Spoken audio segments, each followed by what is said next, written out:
ये क्या हो रहा है बिहार में? मतलब समझ से बाहर है। जिसका पेट भरा हुआ है उसको जबरदस्ती लबेदा से ठूस ठूस के खिलाया जा रहा है, और जो भूखा है, जिसको वर्षों से खाना नहीं मिला है, उसको खाना ही नहीं दिया जा रहा। ये हम बात कर रहे हैं बिहार लाइब्रेरियन की वैकेंसी को लेकर, जो पिछले 18 साल से केवल और केवल पेपर में, मंत्री जी के जुबान से और मीडिया के माध्यम से केवल वैकेंसी देखने को मिलती है। अगर धरातल पे बात करें तो इसकी दूर दूर तक कोई चर्चा नहीं है। लगातार हम लोग पिछले साल से लगातार एक आंदोलन करते आ रहे हैं। आंदोलन कभी बीएसएससी को, कभी शिक्षा विभाग को, कभी मंत्री साहब के पास, कभी आंदोलन के माध्यम से, कभी विनती करते हैं लोग, लेकिन हमारी बात कोई सुन ही नहीं रहा है। जबकि टीआरई 4 वालों की हम बात करें तो टीआरई 4 वालों का कहना है कि पहले वैकेंसी दीजिए, बाद में आप एस्टेट लीजिएगा, लेकिन नहीं, वहां पे एस्टेट पिछले साल हुआ, फिर इस साल भी एस्टेट, और फॉर्म भी आ गया। जबकि साफ साफ पिछली बार के जो शिक्षा मंत्री थे वे बोले थे कि अगला जो एस्टेट होगा उसमें लाइब्रेरियन को शामिल किया जाएगा। मतलब वो भी हवा निकल गया उसका भी। मतलब आप लोग की कथनी और करनी में इतना कैसे अंतर हो सकता है? आपकी मंशा क्या है? अगर आपकी मंशा लाइब्रेरियन की बहाली करना नहीं है तो ये जो है आके आप हर 10वें दिन मीडिया में आकर एक जो आप रोना रो देते हो कि बहुत जल्द हम लाइब्रेरियन को देंगे, हम पे भरोसा करिए। क्या भरोसा किया जाए आप पे? 18 साल से भरोसा का ही ना परिणाम है ये। मतलब टीआरई वाले इंतजार कर रहे हैं कि हमारा एग्जाम लो, जल्दी एग्जाम लो, तो उन लोगों को नहीं, पहले एक बार और एस्टेट लो और लोग को उसमें शामिल कर लो। और 18 साल से जो वेट में कर रहे हैं कि सर थोड़ा एलईटी करा दीजिए। पिछली बार जो है शिक्षा विभाग को भेजने के बाद आप लेटर वापस मंगा लीजिए, और केवल पेपर में बोलना है कि हम सब चीज बदल रहे हैं, बिहार का शिक्षा बहुत बेहतर करेंगे। हमारे माननीय मुख्यमंत्री सम्राट चौधरी जी, जो पिछली बार डिप्टी सीएम थे, अपने ट्विटर हैंडल, अपने जो है फेसबुक के माध्यम से 65 लाइब्रेरियन का वैकेंसी जो है उन्होंने दे दिया था, और जैसे सीएम बने टाई टाई फुसफुस, याद भी नहीं है कि पिछले साल क्या ट्वीट किए थे। मतलब हद है। और आप बोल रहे हो कि हम हर इस जिले में एक ऐसे मॉडल स्कूल का हम लोग निर्माण कर रहे हैं जिसमें जो है पढ़ने के लिए बड़े बड़े लोग जो है सिफारिश लगवाएंगे अपने पिता से या किसी और से, ताकि जो है उसमें एडमिशन हो जाए। मतलब कैसा आप मॉडल स्कूल बनाइएगा? कैसा आप शिक्षा व्यवस्था रखिएगा जो लाइब्रेरियन से अलग होगा, जहां पे लाइब्रेरियन का कोई स्थान नहीं होगा?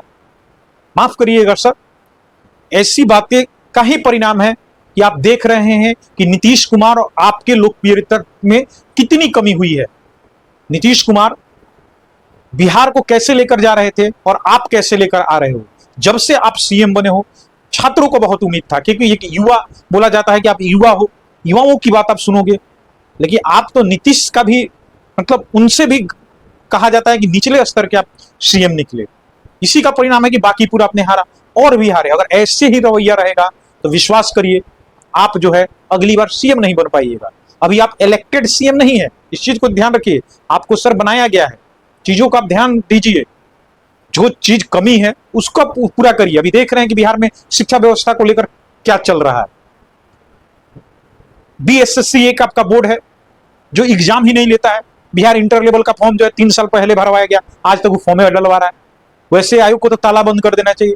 70 बीपीएससी की बात किया जाए, उसमें मेंस का जो आजकल कॉपी वायरल है, देख लीजिए कैसे कैसे लोग को आप लोग पास कराए हो। और यहाँ पे लाइब्रेरियन वालों के साथ तो ये हो रहा है कि मतलब ये सौतेला नहीं, सौतेला से भी गया गुजरा व्यवहार किया जा रहा है। सर अगर नहीं लेना है तो मेरा हाथ जोड़ के विनती है, आप सीधे आके बोल दीजिए कि हम लाइब्रेरियन का बहाली नहीं करने वाले हैं। जो बच्चा उस उम्मीद में है, उम्मीद लगाकर बैठा है, वो उम्मीद छोड़ देगा। क्या मजाक है? केवल और केवल तारीख की बहुत जल्द आएगा, बहुत जल्द आएगा। पिछले शिक्षा मंत्री के बाद इस शिक्षा मंत्री, दोनों शिक्षा मंत्रियों से मतलब समझ में नहीं कि आप लोगों को लाइब्रेरियन से इतना क्या ही दिक्कत है। सर दिक्कत है तो सीधे बोलिए ना कि नहीं करेंगे, बातें खत्म। उसके बाद से अगर हम या कोई भी छात्र आपसे एक बार भी बोल दिया कि सर वैकेंसी क्यों नहीं आ रहा है, फिर आप बोलिए। हम लोग बार बार आपसे इसलिए पूछते हैं क्योंकि आप जो है बार बार बोलते हैं कि वैकेंसी बहुत जल्द आएगी, वैकेंसी बहुत जल्द आएगी। क्या जल्द हुआ? अभी जस्ट पिछले सप्ताह में आप बोल रहे थे कि 1 सप्ताह का मौका दीजिए, अगस्त के पहले वीक क्या दूसरा वीक भी समाप्त हो गया। क्या ही बोला जाए सर, मतलब बहुत अंदर से दुखी है। हम भी नहीं दुखी हैं, सारे छात्र दुखी हैं।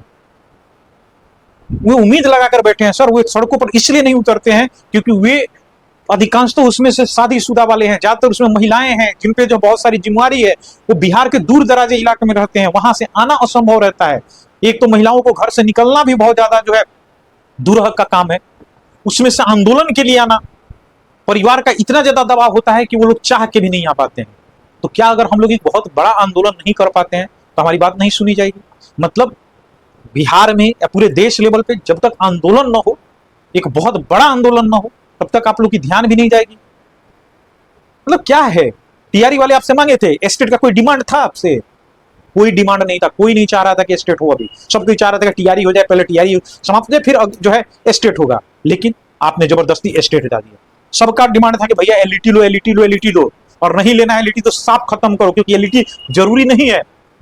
नॉन टीचिंग जॉब है लाइब्रेरी, नॉन टीचिंग, इसमें जो है एलईटी कराना कोई जरूरी नहीं है। डायरेक्ट आप बीपीएससी को दे सकते हो। वैसे भी बीपीएससी अब 2 एग्जाम लेगा, प्री और मेंस, तो डायरेक्ट आप देकर जो है प्री मेंस कराकर वहां से भी आप डायरेक्ट जो है बहाली करा सकते हो। लेकिन ये तब होगा जब आपकी नीयत साफ होगी, आप में जो लाइब्रेरियन के लिए जो है एक रहेगा कि हाँ हमको करना है, लेकिन आपकी नीयत में ही खोट है, आप चाहते ही नहीं है कि ऐसा हो, तभी तो केवल और केवल हम लोगों को तारीख मिल रहा है।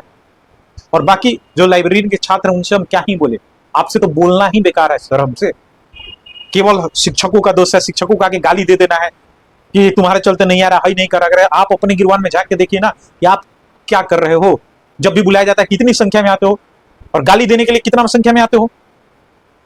वही बात, जब भी हम लोग आंदोलन का डेट रखते हैं, आप लोग इतना छोटा संख्या, तो आपसे ज्यादा पुलिस और मीडिया रहता है, तो क्यों सुना जाएगा आपकी बात?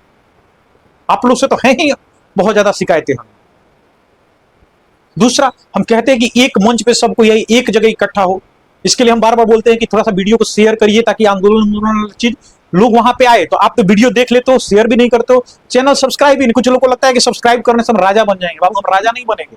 अगर चैनल बहुत बड़ा रहेगा, सब्सक्राइबर रहेंगे, वीडियो ज्यादा दूर तक जाएगा, तो ये वीडियो शिक्षा मंत्री तक भी जाएगा, या लाइब्रेरियन के उन तमाम छात्रों के पास जाएगा जो लोग इंतजार में हैं। ये फायदा होगा आपको एक जगह जुड़ने से, एक जगह सूचना मिलने से, ताकि हम लोग अपनी बात जो है गांधीवादी तरीका से सरकार तक पहुंचाना चाहे तो उसमें कोई दिक्कत नहीं हो। कोई मैसेज बोला जाए तो सबके पास पहुंच जाए। कुछ लोग देख लेता है और छोड़ देता है। तो आप इतने जो है सुस्त व्यक्ति हैं, तो फिर आप लोग से हम क्या ही बोले। ना आपको किसी का सपोर्ट करना है, ना ही आंदोलन में आना है, आपको घर में बैठा बैठा सब चीज मिले। तो वेट करिए, 2030 का इलेक्शन तक नहीं आएगा अगर ऐसे आप कर रहा तो रवैया। टीआरई वाले हमेशा रोड पे आते हैं तो उन लोगों को जबरदस्ती लाठी से ठूस ठूस के खिलाया जा रहा है, खाओ बेटा एस्टेट और बढ़ो और आओ, जो इस बार भी है पेरिंग वालों वो तुम मुझे आके फॉर्म डाल दो। लेकिन आप लोग रहिए भूखे, आप लोग भी आदत है, कोई दिक्कत नहीं, बेरोजगारी में रहने का आदत हो गया है, तो रहिए, सही है, क्या ही आपसे बोला जाए। बस बाकी देख लीजिएगा, आपको वीडियो शेयर करना है तो करिए ताकि ज्यादा दूर तक जाए। चैनल को सब्सक्राइब करिए ताकि जो है बहुत लोग यहां पर इकट्ठा हो, ताकि अगर लाइब्रेरी संबंधी कोई बात कहा जाए तो आप लोग तक बात पहुंचे। ठीक है, फिर मिलते हैं अगले किसी वीडियो में, तब तक के नमस्कार, जय हिंद।